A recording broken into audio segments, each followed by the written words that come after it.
escuchando TVO, la nueva imagen. Los conceptos emitidos en el siguiente programa son única responsabilidad de sus productores, no de este canal. El siguiente programa es clasificación A, apto para toda la familia.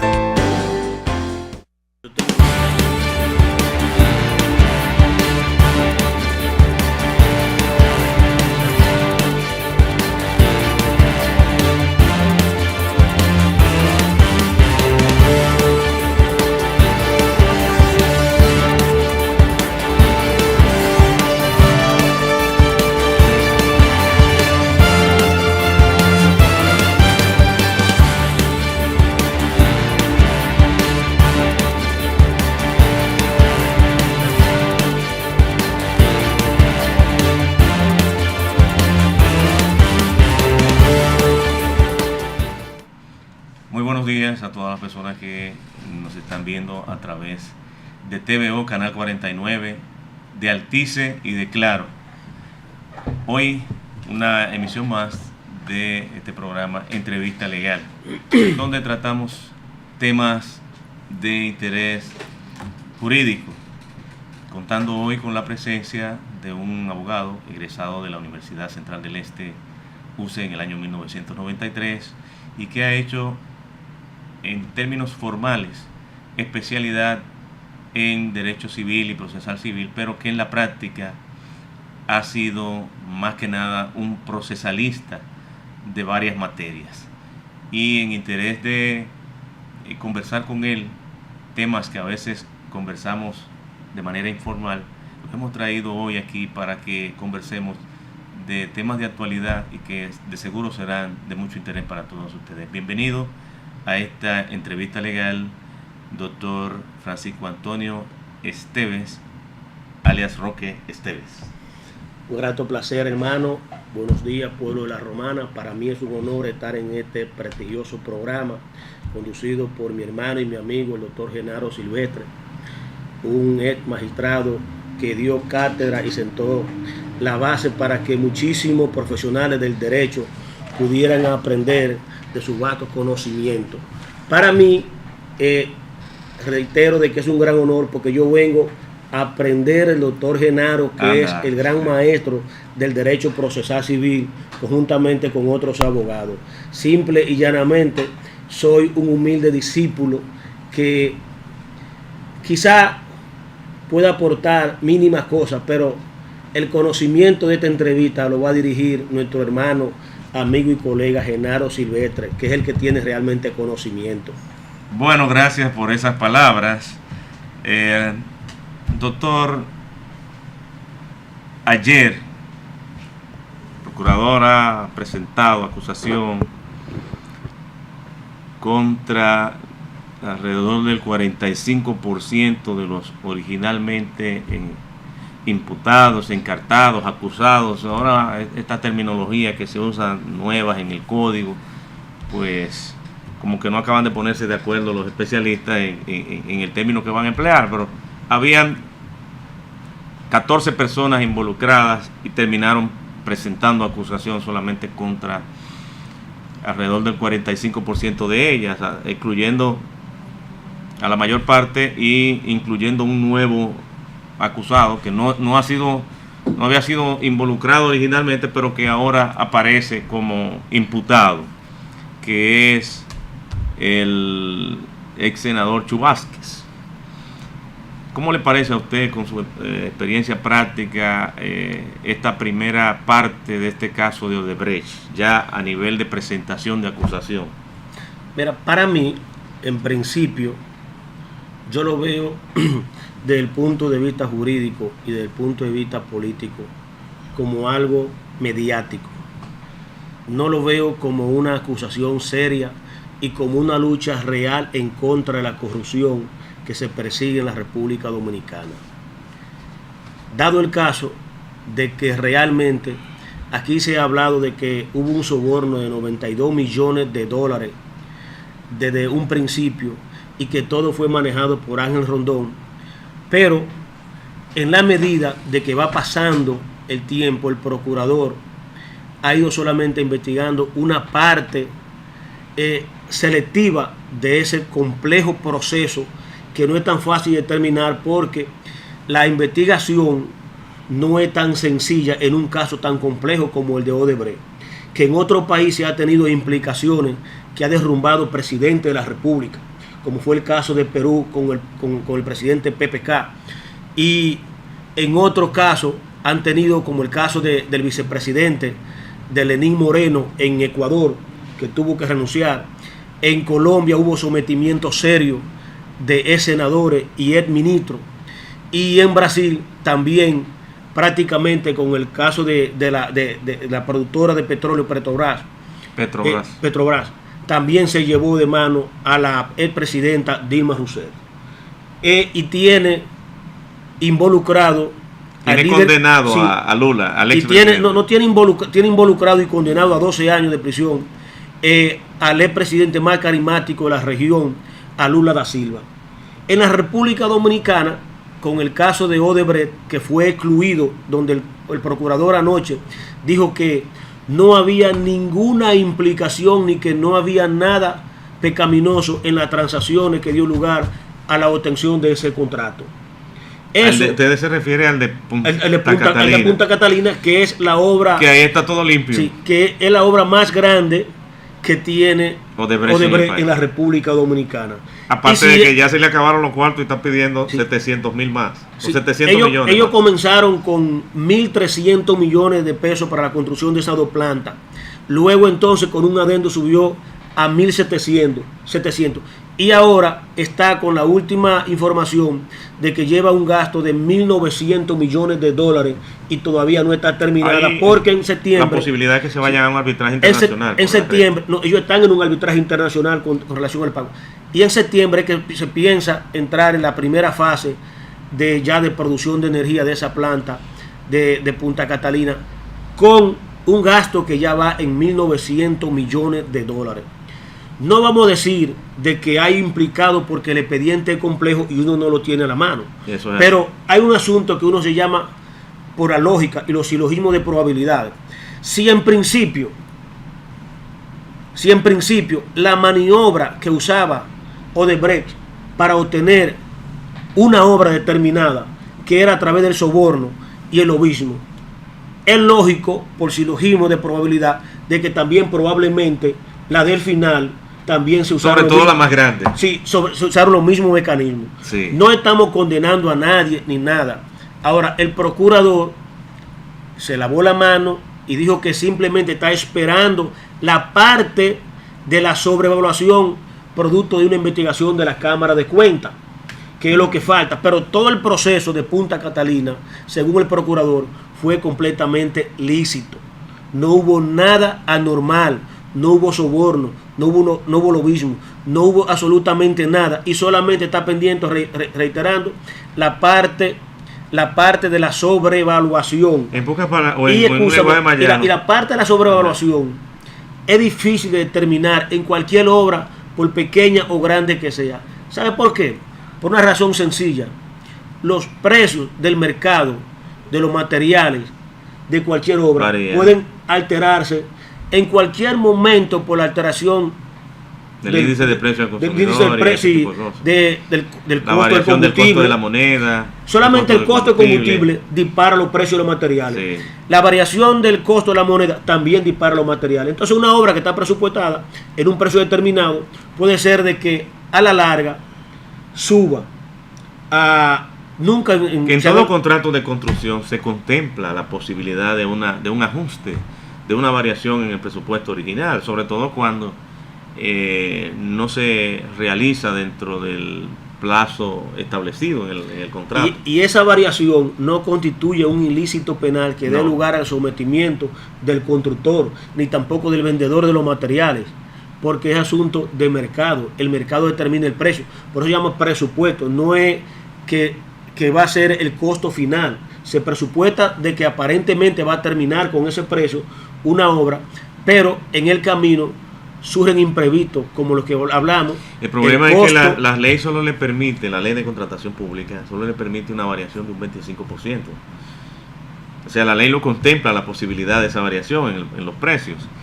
Pero aquí se ha sobrepasado el 25%. Hace rato que se puede. Hace rato que sobrepasó. Y es una obra que si la compañía Odebrecht empezó a operar aquí con la muleta de los sobornos, parece que ya aprendió a caminar sin muleta a la hora de contratar la más grande. Yo utilicé una expresión, escúchame hermano, de lo que se llama el silogismo de probabilidad, que se usa mucho en lógica. Si tú dices, todos los negros son haitianos, Juan es negro, ¿cuál es el silogismo? Probablemente que sea haitiano. Sí. No significa realmente que sea porque sea negro, pero tiene una probabilidad. Sí. Entonces la probabilidad del silogismo en Odebrecht, que si ellos, para las 17 obras que construyeron desde el año 2001 hasta el 2017, la última, usaron el mecanismo de soborno a través de su lobista Ángel Rondón, es probable que también la última y la más grande también sea producto del soborno. Sí, claro. Porque si ellos lo usaron para lo demás,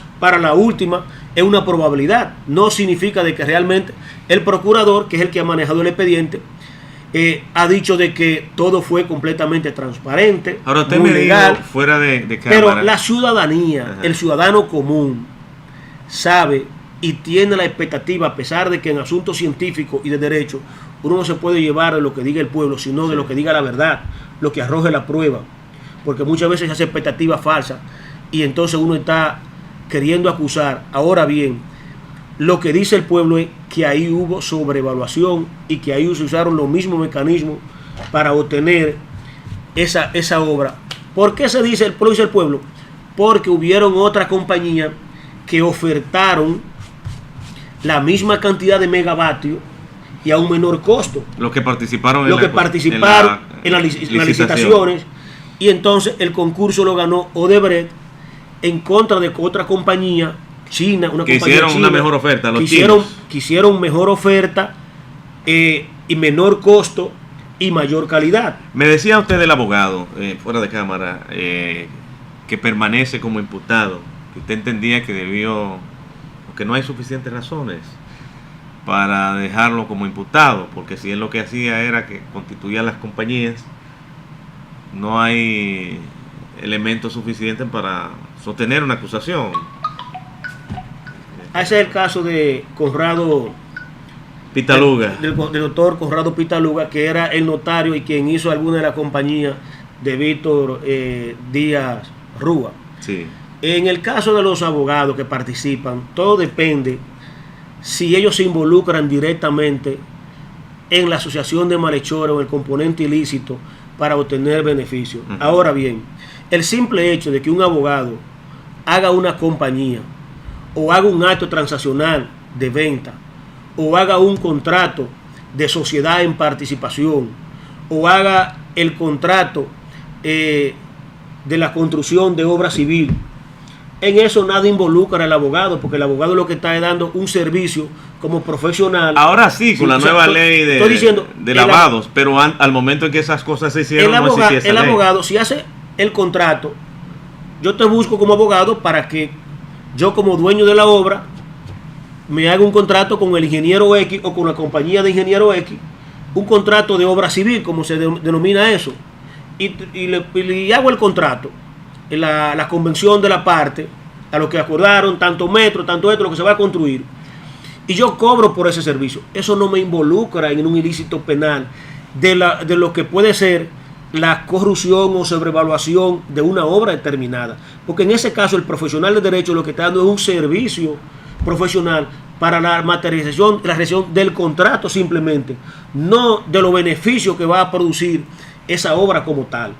Entonces, hasta ahora, a Conrado Pitaluga lo que se ha mencionado es única y exclusivamente como la persona que redactó todos los contratos. No, y que hizo las compañías. Y que realizó, creó la estructura societaria y que hizo a través de la cual se hicieron las operaciones. Si eso nada más lo deja hasta ahí, yo no veo por qué mantener a Conrado Pitaluga involucrado en ese expediente, si nada más es ahí. Ahora, si él obtuvo beneficio producto de la corrupción, producto de la sobrevaluación, producto de lobismo, que era lo que hacía Alex Rondón, que en otros países principalmente el país, uno de los países más desarrollados, que es los Estados Unidos, el lobismo es legal. Es legal, sí. Pero está organizado. Es legal. Está regulado. Y tú puedes calvidear en el Congreso.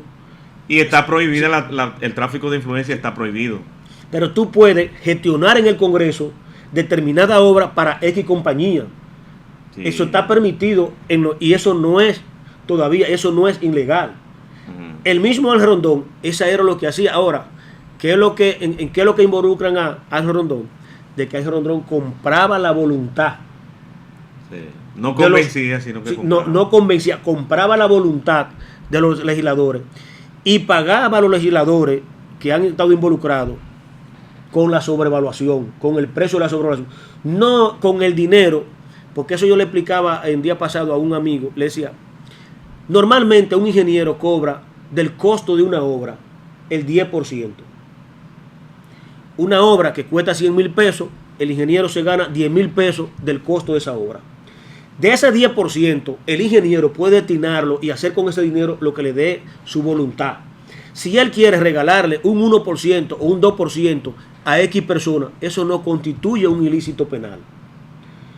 En una obra o en esos megaproyectos que se habla de millones de dólares, de miles de millones de dólares, $1 al 50 por 1, estamos hablando de miles y miles de millones de pesos.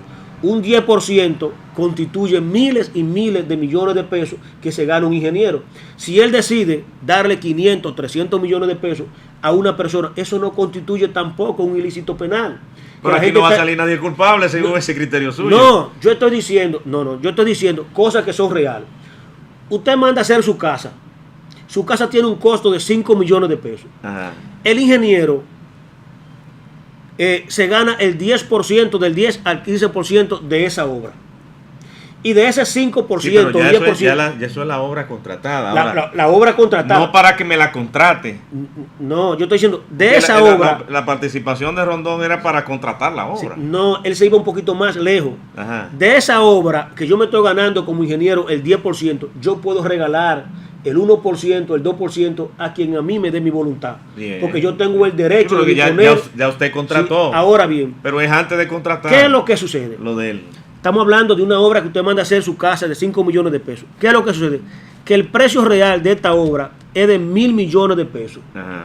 Entonces yo vengo y digo, no, vamos a ponerle que cuesta 1,200 millones de pesos.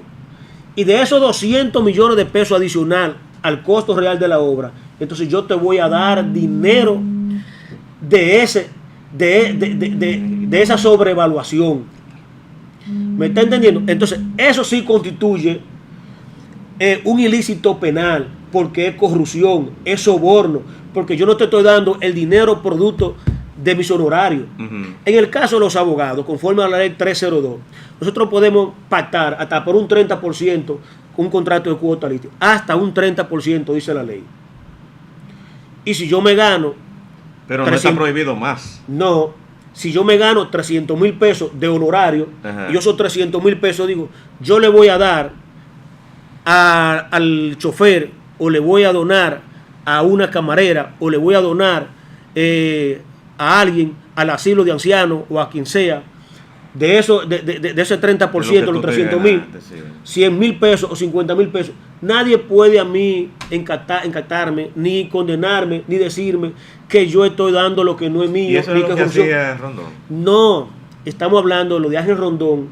Lo que se le acusa es otra cosa, que él compraba la voluntad de los legisladores para que le asignaran la obra a Odebrecht, ganaran el concurso, entonces le ponía una sobrevaluación, y de la sobrevaluación entonces era que salía el dinero del soborno, no del costo real. Eso es lo que han dicho los magistrados que han investigado el caso, tanto en Brasil como en Colombia y en Perú. Lo extraño es que un senador sea sospechoso eso no imputado y los demás compañeros no. Sí, él es miembro de la comisión, en el caso de Tommy Galán, es miembro de la comisión, preside la comisión de Hacienda, él es imputado, se le encontró indicios de responsabilidad, pero a los compañeros no. Ahí un juez serio es probable que lo exculpe, que lo excluya, porque las decisiones del Congreso no se toman a título unilateral o personal. Es un cuerpo, es un conjunto. Exactamente. Y un proyecto de ley para aprobar una obra no es la voluntad de un solo senador o de un solo diputado. En el caso específico, no es la voluntad de un senador. O de la comisión.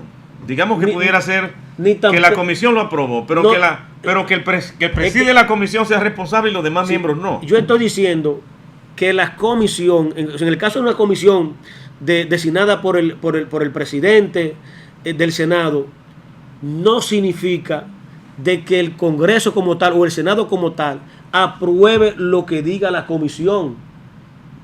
La comisión lo que hace es que presenta una sugerencia de viabilidad, de que el proyecto sí puede ser posible, de que los costos están ajustados, de que se va a garantizar la calidad de la obra, etcétera, etcétera. Y la mayoría de ellos no son ingenieros. Bien. Para determinar. Tenemos que hacer una pausa, colega. Retornamos en breve con este tema.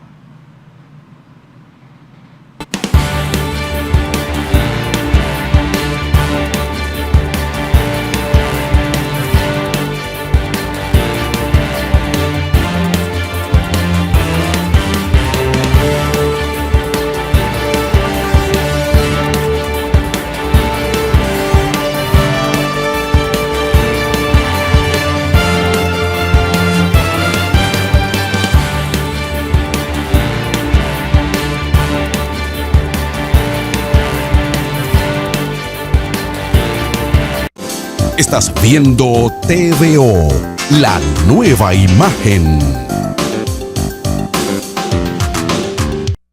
Endulzándole la vida al gusto dominicano. Por más de 100 años el azúcar papagayo. Azúcar papagayo es un producto del Central Romana Corporation. Más de un siglo endulzando el gusto de los dominicanos. El cafecito, el bizcocho, la batina y el filón, el dulce leche y su concón, son cosas muy nuestras que endulzan el corazón. Azúcar papagayo es calidad del Central Romana. Más de un siglo endulzando el gusto de los dominicanos.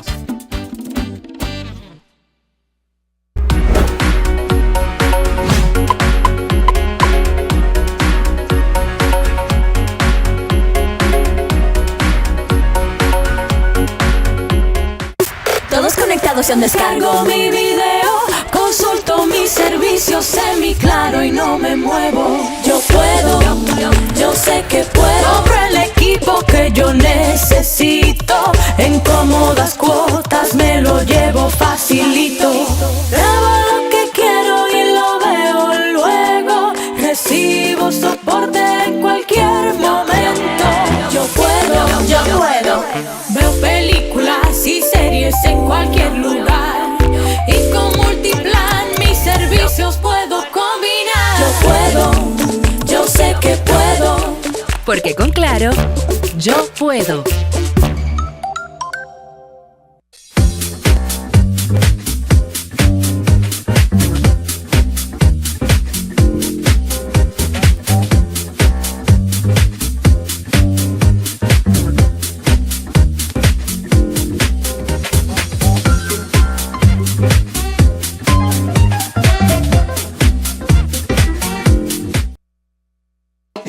Los que siempre están más frescos, los que te saben mejor.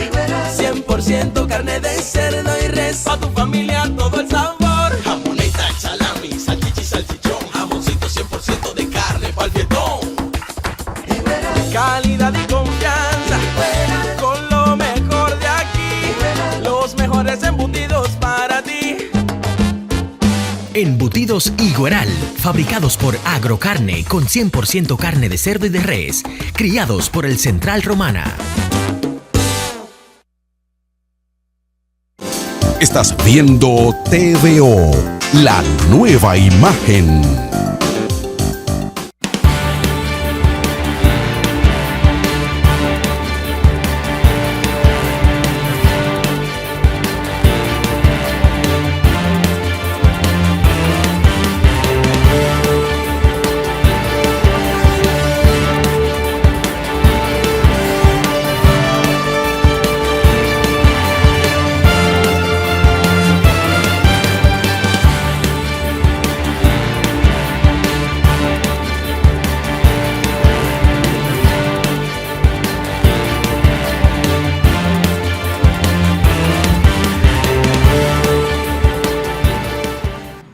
este tema de Brecht no podíamos dejar de tocarlo, sobre todo con un hombre que está todo el día en los estrados,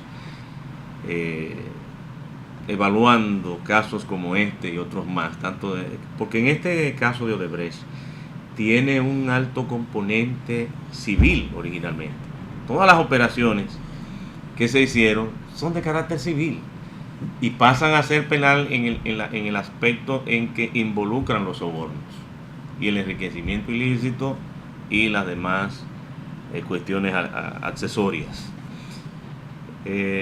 Doctor Roque, entonces vamos a ver, ¿por qué puede ser responsable el que preside la comisión y los demás no? Es una parte como que yo no entiendo, y no defendiendo a Tommy Galán, pero me resulta como difícil asimilarlo como abogado. El que preside la comisión es responsable y los otros no. En el caso de la comisión, la decisión de la comisión a nivel de Senado no tiene que ser obligatoria ni se le impone al cuerpo del Congreso, o sea, del Senado como tal. No se le impone. Simplemente una comisión designada por el Senado o por una de las cámaras lo que hace es un levantamiento del caso específico que se va a aprobar y le sugiere, le recomienda al Congreso, pero el Congreso como tal, o no el Congreso, no, ya el Senado como tal, o sea la Cámara de Diputados, no tiene que acoger la decisión y el levantamiento de la comisión designada para un punto determinado. En este caso, que involucran al senador de San Cristóbal, Tommy Galán, que presidía la comisión, no puede ser él solamente involucrado en que constituyó acto de corrupción o que recibió soborno para que aprobara. Puede haberlo recibido, pero que sea el único es raro. Es raro. ¿Por qué? Porque engañó a todos los demás. Esa comisión, usó a todos los demás miembros de la comisión como tontos. Esa recomendación de esa comisión fue firmada por los demás miembros que participaron en la comisión. Claro. 5 o 6 más senadores. Y no solamente eso. Eso opera como un peritaje en materia civil. Después que eso va a la Cámara del Senado, entonces los demás senadores evalúan y ven si es factible y corresponde con la verdad el informativo dado ya por la comisión, y entonces lo aprueban. Si ven de que de que eso afecta a los intereses nacionales, le dicen que no y lo rechazan, claro, o mandan o nombran otra comisión y los legisladores se oponen. Ahora, cuando se aprueba una obra, en el caso de la mayoría de los casos de Odebrecht, la mayoría fueron aprobadas a unanimidad de todos los senadores del país, a unanimidad, con excepción de 2 o 3 votos o personas que no estaban en ese momento en el Congreso, pero la mayoría, lo que significa de que todos esos senadores que aprobaron los proyectos de contratación de obras con Odebrecht también deben de ser involucrados, y el mismo Tommy Galán lo va a involucrar, va a decir: yo no fui que aprobé estos contratos, lo aprobó el Congreso. No, espérate, pero el que cogió los cuartos hay que ver quién fue. Sí, pero está bien. Entonces el Congreso entero es inocente, o sea, no el Congreso, no, el Senado completo es inocente, es decir, Tony cogió el dinero y a mí no me van a dar un centavo y yo voy a levantar la mano como si fueran niños. No, eso no procede. Ahí si se repartió dinero, se le repartió dinero. En un ilícito es responsable no solamente el que protagoniza la acción ilícita, también los que colaboran para la ejecución de la misma. En el caso del senador Tommy Galán, si él presidía la comisión que hizo la sugerencia al Congreso, al Senado, de aprobar ese contrato, él no lo hizo solo, lo hizo con los demás miembros de la comisión que evaluaron el proyecto. Yo le reitero de que en materia legislativa la última palabra no la tiene la comisión asignada para el levantamiento de un informe. Pero lo de la comisión fueron los que recibieron los cuartos. La decisión final la tiene completamente el Senado. Todos los legisladores que votaron, sean conscientes o inconscientes. Hay que separar la participación en la aprobación y la participación en recibir el dinero, que parece ser que el problema del senador está ahí. porque el único que parece ser que es rico y no puede justificar lo que tiene es él. Como aquí, lamentablemente, en nuestro país, casi nadie puede justificar lo que tiene, sea de una u otra forma. Cuando uno ve, ¿por qué? Porque nosotros no tenemos una costumbre o una cultura de presentación de nosotros tener nuestra cuenta completamente diáfana y decir a impuestos internos, mire, este es mi patrimonio real, yo pago esto, yo gano esto. De una u otra forma, la gente se queda con algo de dinero que no lo presenta a impuestos internos. Bueno. Aquí el 80% de los ricos no puede justificar su fortuna, y no significa eso de que sea ilícita, sino que ha tenido problemas de evasión fiscal que constituye un ilícito penal, la evasión, y ahora se le está dando duro a eso. Pero aquí tú buscas a cualquier legislador y tú le dices, en campaña tú invertiste 5 o 10 millones de pesos solamente para obtener, para conseguir ser congresista. Y cuando tú sumas todos los salarios que te van a pagar como senador o como diputado o como síndico o como regidor, y lo sumas, es menos que la inversión que tú hiciste en campaña. Entonces, aquí todo el mundo sabe que la política es una forma de enriquecimiento y que todo el que va a la política, salvo excepciones, la mayoría lo hace para tener un beneficio y un provecho personal. Bueno, si no fuera así, nadie invirtiera esa cuantiosa suma que se va en campaña. Sí, es vergonzoso, ¿no? Que la política, porque aquí, aquí lamentablemente, el que no tiene cuarto no puede hacer campaña. Aquí lamentablemente nadie vota por nadie por cuestiones de ideas. Tú vienes y que tú vas a salvar el país, que tú vas a mejorar la educación, que tú vas a esto y el otro, y nadie te hace caso. El votante aquí es un votante completamente mercantil, un votante que tú lo compras comprándole su conciencia a base de dinero, y es lamentablemente que sea así. Entonces, por eso una campaña electoral, por mínima que sea, de un regidor, sale costosísima. Entonces tú le pones alto costo a una campaña y le suma todos los salarios de los 4 años y no te va a dar, tú vas a tener pérdida, porque una campaña, una candidatura a senador fácilmente aquí se gastan 10 millones de pesos. Súmale los 4 años de los 300,000 pesos que gana un senador y algo, a ver si te van a dar los 10 millones de pesos. Claro que parece que hay otros beneficios colaterales en eso, pero tenemos ya que cambiar tanto radicalmente de tema, porque ni siquiera ese era el tema por el que yo lo había invitado a usted a conversar conmigo hoy, sino de las medidas cautelares que se pueden tomar en el curso de un proceso inmobiliario, cuando en el curso de un proceso, de una demanda, una litis de derechos registrados o un proceso de deslinde, saneamiento, cualquier cosa que se lleve a la discusión ante un tribunal de la jurisdicción inmobiliaria, hay situaciones que es necesario resolver. De referimiento. Sí, hay situaciones que es necesario resolver de manera provisional o tomar medidas cautelares, ¿verdad? Que se toman es mediante una acción que en nuestra legislación se denomina como el referimiento, con la finalidad de obtener una medida provisional de parte del juez. Dentro de esas medidas, o de qué forma pudiera ser implementado eso. Primero, nosotros tenemos que hablar de lo que es la ordenanza de referimiento como tal en el derecho común, porque el derecho común es la madre de todo el derecho, y quien no maneja el derecho común se le hace difícil manejar la área especializada.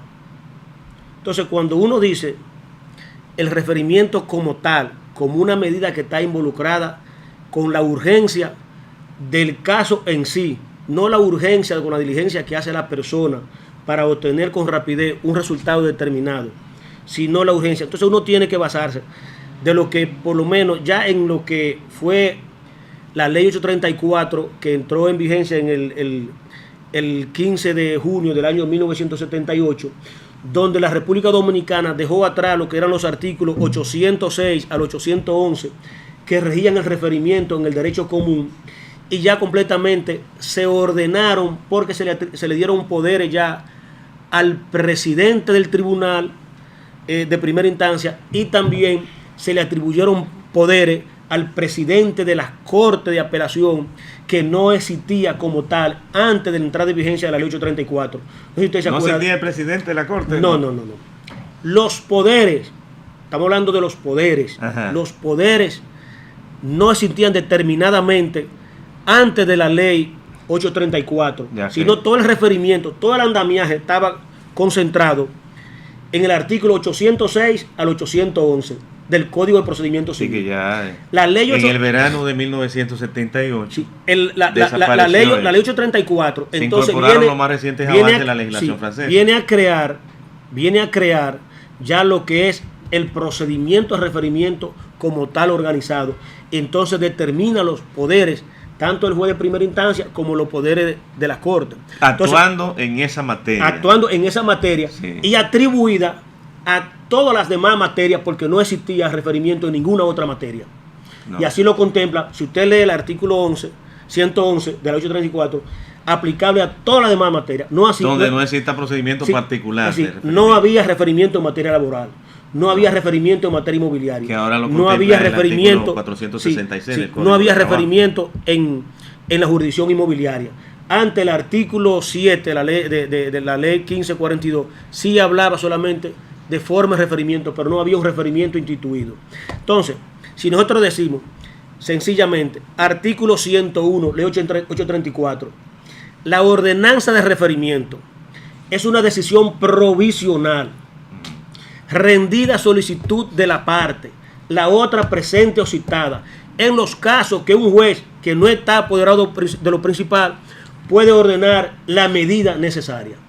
Ahí, en esa definición... Esa parte final abre un abanico de opciones inmenso. Ahí, las medidas necesarias. Ahí está lo que es la ordenanza como tal.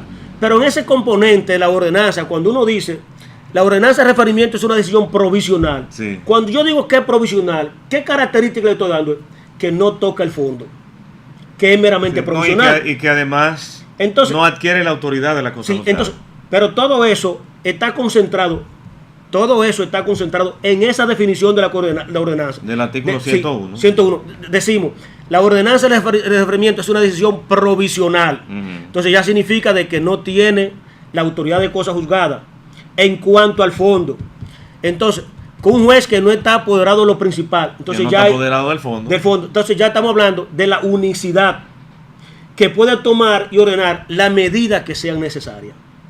Entonces ahí nosotros nos vamos concatenando ese 101 con el artículo 8 de la ley. Sí, con el artículo 50 de la ley 108. Pero entonces nosotros decimos...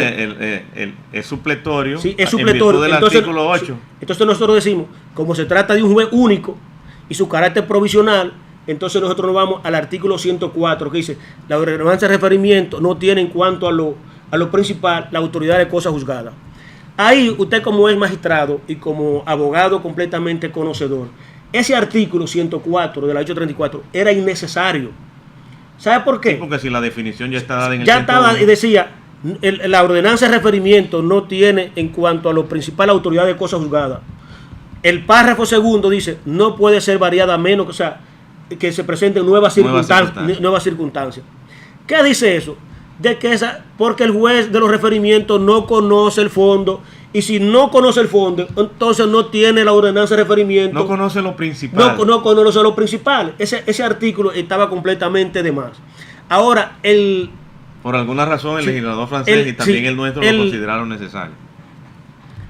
Una especie de repetición, porque ya estaba contemplada en la definición de la ordenanza. Entonces, esa decisión que no tiene en cuanto a lo principal la autoridad de cosa juzgada fue definida en el 2012 por la jurisprudencia dominicana, que dice, sí, la ordenanza tiene la autoridad de cosa juzgada en cuanto a lo provisional.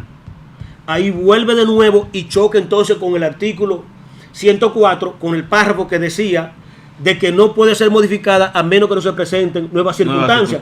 Sí. Entonces, si la ordenanza en cuanto a lo provisional tiene la autoridad de cosa juzgada, entonces no puede haber nuevas circunstancias, porque ya fue juzgado, y lo que fue juzgado no puede ser no puede volver de nuevo al mismo tribunal. O sea, la provisionalidad no se renova. O sea, pero me di a entender. Ya está resuelto lo de la provisionalidad. Desde el punto de vista práctico, la Suprema dice, sí, en cuanto a lo provisional, tiene la autoridad de cosa juzgada. Pero el artículo 104 dice, si se presenta nuevas circunstancias, yo puedo volver al mismo juez y presentarle de nuevo mi demanda en referimiento. Ahora, en principio, cuando te decía que fueron definidos los poderes del tribunal, estos poderes fueron definidos en el artículo 109 al 111. Y ese artículo 109 al 111, que usted lo conoce muy bien. 109 y 110. Sí, el 11 ya lo que dice es que se agrega a otras materias que no a otra materia que sí. Entonces, en el 109 te dice, en el caso de urgencia, en todo caso de urgencia, el presidente del tribunal de primera instancia puede ordenar la medida que sea necesaria que no choquen con una contestación seria o la existencia de un diferendo. Entonces, la contestación seria definida es cuando dos personas disputan el derecho de propiedad, que es algo serio porque no está en discusión. Entonces, ese juez de los referimientos no puede... Vamos a ver, la discusión debe ser algo serio, porque usted... porque no serio, no, ejemplo, la contestación seria. Cuando dice que no choque con una contestación seria. Sí. Entonces, esa contestación seria, que es difícil de definir, la práctica... Es fácil. En la práctica te dice, ¿qué es una contestación seria? O cuando dos personas tienen derecho definido y el juez de los referimientos no puede tocarlo. Por ejemplo, usted demanda, sobre todo ya ahora que tiene más claro en la Constitución el tema de la propiedad, usted demanda que un ocupante, un intruso dentro de su propiedad sea expulsado. Y resulta que si en la demanda de referimiento que usted le pide al juez, en lo que se discute cualquier otra cosa, sáquenmelo de ahí, y él dice, no, yo estoy aquí en virtud de un contrato de alquiler, el juez escapa a los poderes del juez de los referimientos, ya resulta una contestación seria el aspecto de la existencia o no del contrato de alquiler, porque el juez no puede, los poderes del juez no alcanzan no puede anular el a contrato, decir si es válido o no el contrato. Igual si dice yo estoy aquí en virtud de un contrato de venta, el juez no puede determinar la validez o no de ese contrato. En materia inmobiliaria, ya la expulsión, lo que se conoce como el desalojo, que está establecido en los artículos 47 y 48 y siguientes de la ley 108, y ahí solamente se acude al juez de los referimientos si la persona presenta algún documento de justificación de que está ocupando algún título ese inmueble. Entonces tú vas al juez de los referimientos y le dices, este derecho es mío, esta propiedad es mía, y yo estoy demandando a fulano de tal porque él no me contrató, yo no lo contraté, no tengo contrato con él, y él está de manera ilegal, y yo quiero que se ordene el desalojo. ¿Por qué se va en ese tipo de casos? Porque si tú tienes un título de propiedad, tú no necesitas acudir al juez de los referimientos para desalojar a una persona. Si tú tienes un título de propiedad nítido, deslindado, va donde el abogado del Estado, que conforme los artículos 51 y siguientes, y le pide la fuerza pública. El abogado del Estado, que se ha constituido en una especie de juez aquí en este país, entonces comienza a examinar y comienza a llamar a la parte y comienza a darle plazo y comienza a decirle que llegue a un acuerdo, que el otro, y etcétera, etcétera, y eso se convierte como si fuera una especie de un juicio. Pero el título de propiedad como tal es un título ejecutorio igual que una sentencia definitiva, y así también lo contemplaba el artículo 102 de la antigua ley. Ahora lo contempla el artículo 94. O sea, el artículo 91 y 94 es completamente, tú con un título de propiedad no necesitas ir al juez de los referimientos para ordenar el desalojo de una persona. Te basta solamente llevar el título al abogado del Estado y es suficiente. Ahora bien, si tú quieres que a esa persona por el tiempo que quiera permanecer ocupando de manera ilegal, entonces tú vas al juez de los referimientos para que le pongan un astrente, que es permitido. Entonces ya él solamente, aparte del desalojo y del lanzamiento del lugar, entonces tiene una condenación combinatoria económica que le denominan los abogados astrente. Bien, tenemos que hacer otro corte, regresamos en breve.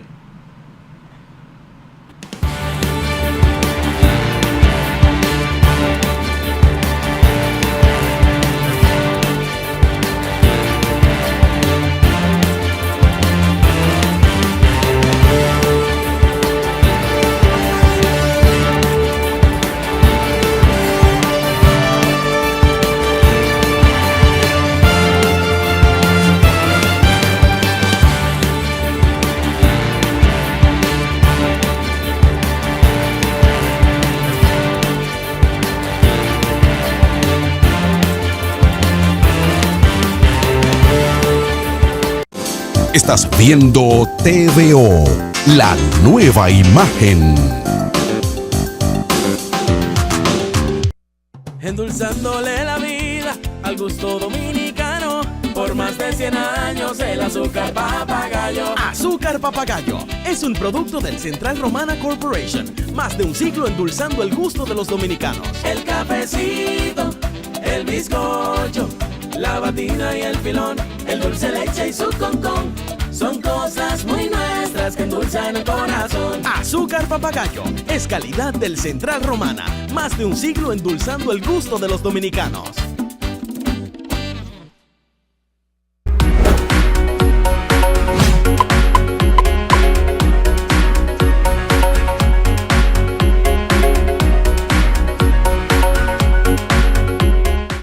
Todos conectados en Descargo mi video. Consulto mis servicios en mi Claro y no me muevo. Yo puedo, yo sé que puedo. Compro el equipo que yo necesito. En cómodas cuotas me lo llevo facilito. Grabo lo que quiero y lo veo luego. Recibo soporte en cualquier momento. Yo puedo. Veo películas y series en cualquier lugar. Y con Multiplan mis servicios puedo combinar. Yo puedo, yo sé que puedo. Porque con Claro, yo puedo.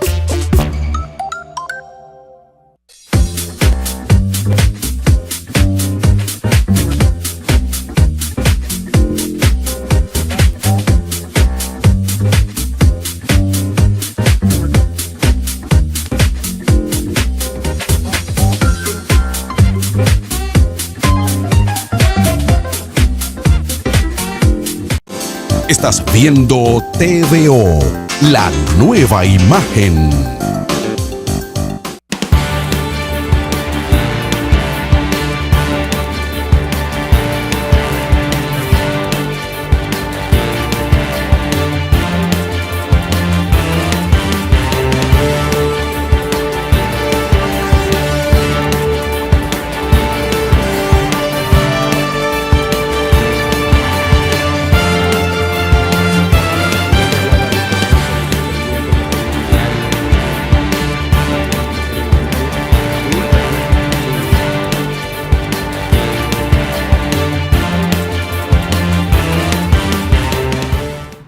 Bien, continuamos con el doctor Francisco Antonio Esteves, mejor conocido como Roque Esteves, hablando de referimiento en materia inmobiliaria. Continúe, doctor. Hablaba usted de la posibilidad de esas medidas cuando no hay una contestación seria. Sí. Entonces, volvemos de nuevo a la parte de que son los poderes en el derecho común para extrapolarlo a los poderes ya del juez de la jurisdicción inmobiliaria, que prácticamente viene siendo el mismo referimiento porque no hay otro procedimiento, el referimiento es único. Ahora, uno para poderlo comprender tiene que estar completamente definido en lo que es el derecho común, que está establecido en la ley 834. Entonces, los poderes que hablamos, artículos 109 y 110. El 111, que usted me dice, se extrapola los dos artículos se extrapolan a las dos materias. El 110 dice,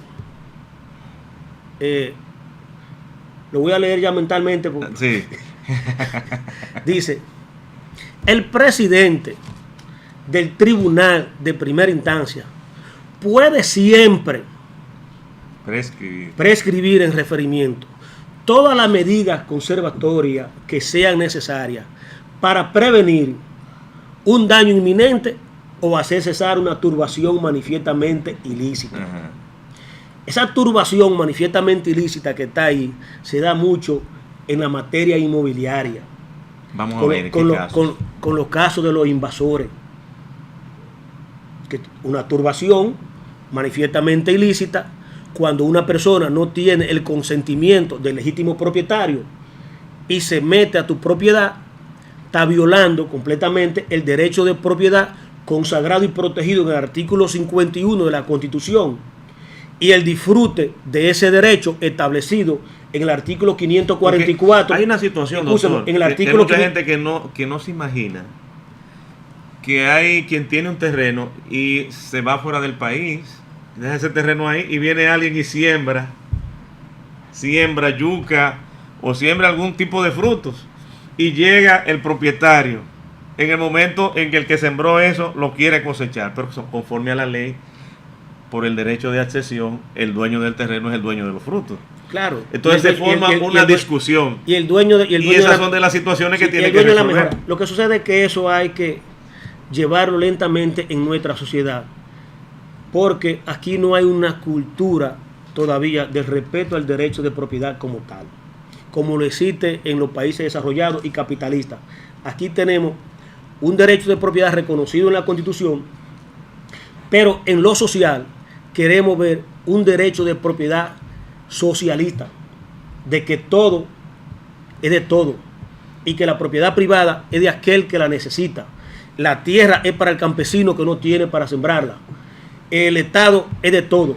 Entonces, esa concepción socialista es la que hace de que permite de que un invasor te dure 5 años, 10 años, y lo que fomenta ahí, él se cree como dueño. Eso vino a corregirse con el principio 4 de la ley 108, que dice, en materia inmobiliaria, no hay, en derechos registrados, no hay adquisición por prescripción porque son imprescriptibles los derechos. En la antigua legislación francesa, que era donde nosotros teníamos el derecho sobre el asunto de la prescripción, tú podías adquirir un inmueble por posesión, por prescripción, a 20 años o a 10 años, si era pacífica e ininterrumpida. Ya eso se acabó. Usted no adquiere por más años si que se usted trata de un inmueble registrado. Si se trata de inmuebles registrados en la República Dominicana. O sea, el registrado es que lo tenga alguien, el título de propiedad. Que tenga el título de propiedad. Que alguien tenga su título individualizado. Que se haya deslindado. Porque desde el momento en que se deslinda un inmueble o su saneamiento, ya el inmueble comienza a ser registrado. Y toda la atribución de competencia de eso va a la jurisdicción inmobiliaria conforme al artículo 3, artículo 10 y artículo 29 de esa ley.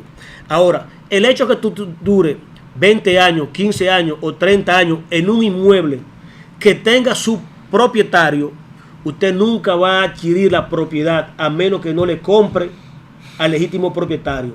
Y las mejoras que fomente sin el consentimiento de ese propietario, porque también la gente cree, yo construí ahí, no, usted tiene que tener, conforme lo establece el artículo 116, usted tiene que tener la autorización del propietario para usted hacer una mejora. Si usted se puso de loco viejo y construyó en un terreno... pero que aún tenga la autorización, la propiedad de la mejora pasa a ser del propietario del inmueble. Ahí, o sea, ya estamos terminando. Sí. O sea, en ese caso, no. Si usted le da poder y autorización a la persona para que levante una mejora, esa persona puede sacar el título de propiedad de esa mejora. Y salen 2 títulos. El título del inmueble como tal, a nombre del legítimo propietario, y el título de la mejora. Ahora, en la República Dominicana, después de la entrada en vigencia, el 23 de abril del 2007, y conforme al principio 4, nadie adquiere por prescripción un inmueble registrado. Entonces, volviendo a lo que es una contestación seria y una turbación manifiestamente ilícita, esa persona que se introduce en la propiedad ajena está constituyendo una turbación manifiestamente ilícita y puede ser expulsado mediante el juez de referimiento o el abogado del Estado a presentación del título, de solamente el título de propiedad, sin ninguna otra vuelta. Pero aquí, lamentablemente, la politización de todo comienza a tratar a ese invasor como si tuviera un legítimo derecho y comienzan eso a afecta todo el ordenamiento jurídico. Por eso no hay grandes inversiones. En los países desarrollados, el tiempo más largo que tú duras para sacar a un invasor es de 15 o 25 días. Es más, eso no se da. Nadie puede decir que en esa finca que hay en Miami, con vastos terrenos larguísimos, fulano se metió porque no tiene casa, fulano se metió a sembrar porque no tiene dónde sembrar. El Estado va inmediatamente y protege, porque el derecho de propiedad es un derecho en el sistema capitalista, es el núcleo central de un sistema capitalista. Bien. La propiedad como tal. Pues hemos llegado al final, doctor, muchísimas gracias. Se nos queda muchísimo que tratar, eso obliga, impone que tengamos otra próxima entrevista para continuar con este y otros temas. Muchísimas gracias. Para mí es un grato presencia. placer, y yo realmente entendí que el tiempo se fue demasiado rápido y casi no puse nada. Bueno, muchísimas gracias a ustedes por su atención. Nos vemos en la próxima. Bien, hermano.